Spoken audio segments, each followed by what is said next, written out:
Hey friends, welcome to your Monday edition of Hot News. Hope you enjoyed your weekend, and I hope everybody who tuned into our 24-hour charity live stream on the UFD Tech channel enjoyed it. And it's one of the reasons why I'm going to reveal something to you in a second. Anyways, we raised over $11,000 in 24 hours for a charity organization related to my third son's genetic disorder. So big thanks to everybody who did that. It's going to help further some research that's going to be taking place over at Stanford University. You guys made a tremendous impact, and I can't believe it because we only had goals up to $5,000. So you guys over freaking doubled how much we were expecting to raise. And because of that, your boy has a blue mohawk now. So that's happening. I'm also getting a butt tattoo of the ribbon associated with my son's genetic disorder. That will be happening shortly. And my wife is also going to be dyeing her hair blue. All of that going to be taking place sometime soon, but I just wanted to say a heartfelt and complete thank you to everybody who tuned in, showed support by either staying with us or by donating. It really has meant a lot. Thank you!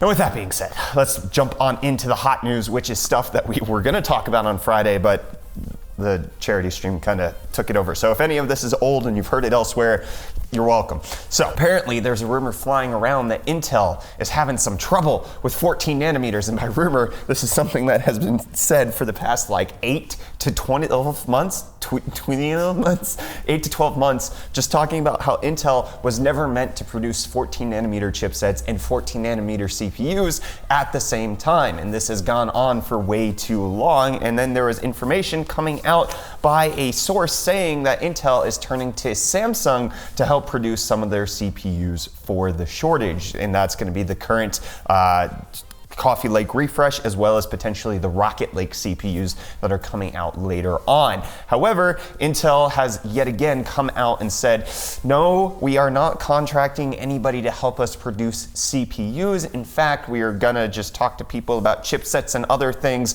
Intel still produces CPUs and nobody else, which you could look as a good or bad thing because they have been stuck for ages, not able to move on from 14 nanometers. It's been freaking 5 years at this point that we've been on the same architecture, and they're not really developing that much. And so it's been a little frustrating. The rumors keep coming out. This one coming from a newspaper saying that Samsung has been contracted, and Intel's like, we're talking to Samsung, but just shut up. It's not about the CPUs, okay? Shut your mouth, all right? But that doesn't stop other indications that Intel is really struggling, especially with the new announcements of Ryzen 3000, because there's a report out there that upcoming price drops are coming to the 9th generation CPUs by up to as much as 15%.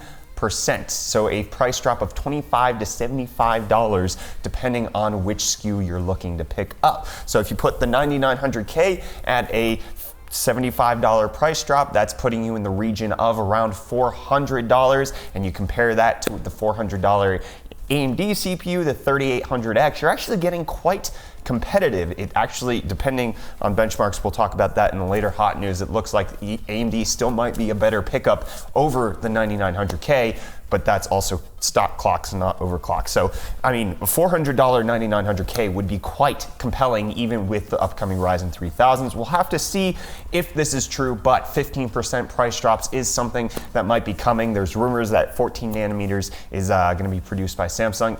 Intel's just not in the greatest spot, except there is some hope because there's some Ice Lake CPU benchmarks coming out. Ice Lake, in case you don't know, is their 10 nanometer CPU, but they're only going to be producing it for mobile processors, and specifically the benchmark that has been leaked is the i7 1065G7. That's great. Thanks, Intel. Thank you for not changing your naming scheme. It really helps. So the benchmarks are performing particularly well. They're actually destroying the mobile Ryzen processors. The 3750H is getting beaten by the new Intel Ice Lake U series processors, which is pretty good. Intel still has a firm grasp on the mobile department, but they are struggling in the desktops. But they've also launched a brand new thing called the Performance Maximizer that's supposed to help you overclock your 9th gen CPUs without having to like screw around in your BIOS settings, which, I mean, where's the fun in that? Like, I mean, you'd probably be, like, if you're using this, you're probably like Jayson, who has a B250 board with a 7700K. Overclockable processor, non-overclockable motherboard. Why, Jayson? Like, he's editing this video right now. I'm judging you. Stop it. I feel very attacked! But speaking of getting some help, if you need your Apple stuff repaired, you used to have to go to a genius. But guess what?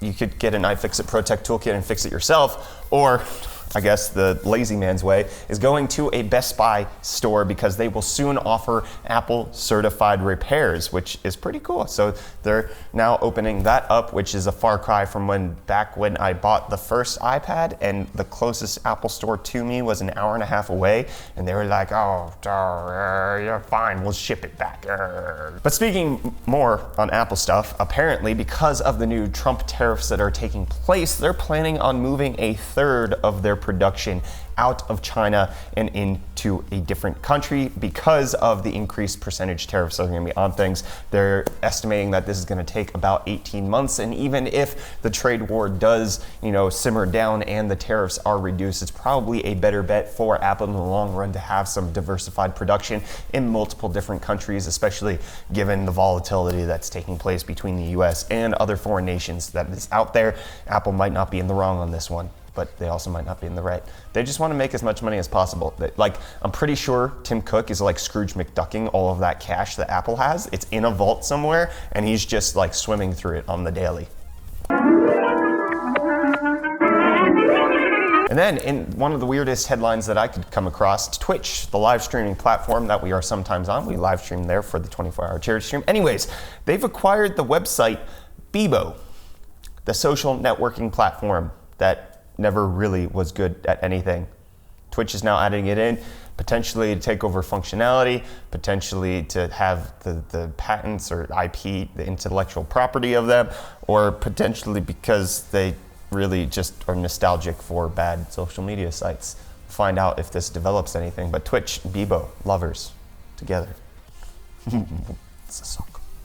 And then, in case you're excited about Navi, but you look at the 5700 XT and the 5700 that AMD announced back at E3, and you're like, that's not good enough. That's not what I wanted, AMD. You knew what I wanted, a 2080 Ti killer. Why'd you give me something that's barely better than RTX 2070? Well, my friends, there is some hope, because there has been some Linux driver information out there pointing to new yet unannounced Navi GPUs, including a Navi 12, a Navi 14, and a Navi 21 GPU. So lower end as well as higher end GPUs coming from AMD, at least according to the Linux drivers. And in case you don't remember, Linux drivers were also the things that indicated to us that Navi was going to be the first generation of PCI Express 4.0 GPUs. So Linux drivers are actually a pretty reliable source for finding out what AMD's plans are to some extent. So Navi 21, that could be the potential RX 5800, and that might actually compete with the RTX 2080 or RTX 2080 Super, depending on when that gets announced, because as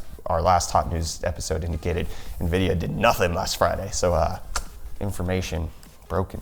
And then, in case you didn't hear about this, because this was all the rage on the internet for a while and we're just now getting around to covering it, EA, when they're talking about loot boxes, has said that, it's not loot boxes. They're surprise mechanics. We don't call them loot boxes. I think that was whatever term you wish to apply to them, do you consider them ethical? So what we look at as surprise mechanics. And they're totally legal, totally allowable, nothing wrong with them. They just bring a little ha-ha to your video games, okay? Oh, I got a skin. Woohoo, I paid for a little bit more than I probably should have.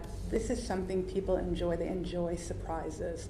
It's an exuberant time in your video games, okay? It's it's like a surprise party for playing your video games. And who cares if it impacts the gameplay overall? Who cares if it makes everything a grind fest because you have to wait to unlock Luke Skywalker in freaking Star Wars Battlefront 2? Who cares? Because it's a surprise. It's a surprise, okay? You should be excited because it's like cake. And then there will be cake. And then, in case you care about mobile phones at all and you are past the Samsung Galaxy Fold, which clearly is maybe never coming out, we have some news apparently that the Galaxy Note 10 is slated to be unveiled on August 7th. So this is actually a pretty good looking phone. It just has a pin drop camera in the center of the display, not like the freaking S10s, which have the little whoop-de-doop-de on the side, but this one just a little circle. It's a circle. It's actually quite nice. I like the look of the Galaxy Note 10. It's probably going to cost well over $1,000 considering how much they're charging for the Galaxy S10 Plus. So yeah, expect to shell out $1,200 to $1,300.